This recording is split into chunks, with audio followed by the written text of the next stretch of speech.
right, here is a workout from last week. Morgan and I were on vacation, so you can see a little bit of a different gym atmosphere. Down at Lava Fitness in Hilton Head. Super nice people. As usual, started off with a little bit of rowing. I've been knocking out a 1,000-meter warm-up row at a 3:30 pace, which puts you on track for a 7-minute 2K. Then for me, it was 5x5 on bench press at 70%, which is 245. And then 5x5 on deadlift for Mo, also at 70%, which is 205 for her. So show one of those sets. Mo's pretty good about doing a lot of work beltless. You can see her form's pretty tight here, even without the belt. So she's gonna do no belt for all of her sets, the 5x5, and then she's gonna throw on a belt for her AMRAP at the end. So after the 5x5, it's one AMRAP at that same weight. So I end up hitting 11 right here, which is a number I felt good about. 245 for 11 is not a record-breaking day for me, but after the 25 reps leading up to it, it's a little bit more challenging. Plus the normal, not in your home gym, a little bit different bar, a little bit different bench. Things just aren't quite in your regular routine. So I try not to panic too much, especially if I'm on vacation, about the AMRAP type of stuff or like setting a record or anything, because you're not in your home environment.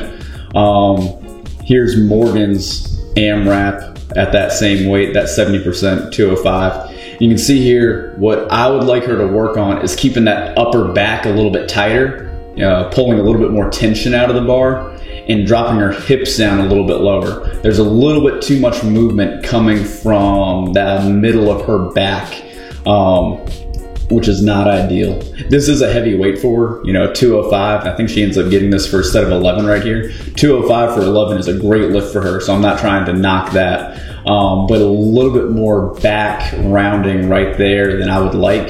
I actually think she did a better job keeping her back straight when she didn't have the belt. Might have relied a little bit too much on it there. But smooth set of 11. Then we both went into some accessory work. So I went into a couple sets of 12 on a 4-second eccentric, 2-second concentric dumbbell bench press. So I'm controlling it down real slow and then controlling it up a little bit slower than I would like to move it for a few sets. And while I did that, she knocked out sets of chin-ups. So kind of went our separate ways for that second exercise. Me doing the dumbbell bench and then her knocking out chin-ups. And she had a really good day on the chin-ups, mixing up a few different grips.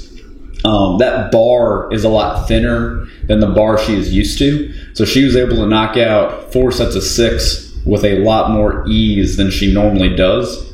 She was really happy with it. We just showed her last set right there. And then we both hopped on some cable rows as our last big accessory move before I went into a little bit of conditioning work and she went into some conditioning work. You can see as we're doing this exercise, trying to let the arms stretch all the way out and then pull the shoulder blades back first and then finish with the rest of the back.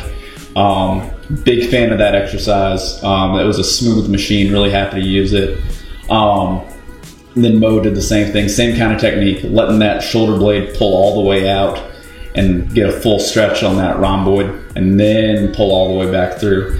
And I was pretty impressed here. You can see on the left side next to her tank top there, a little vein popping out. So she's got to be pretty pumped about that, pretty lean.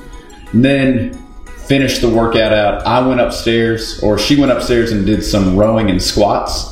And I stayed downstairs and did a circuit of pull-ups and dips real quick. Just 10-10, 9-9, 8-8, all the way down to 1. And then finished, because I was at the beach for the week, with a few curls for the girls.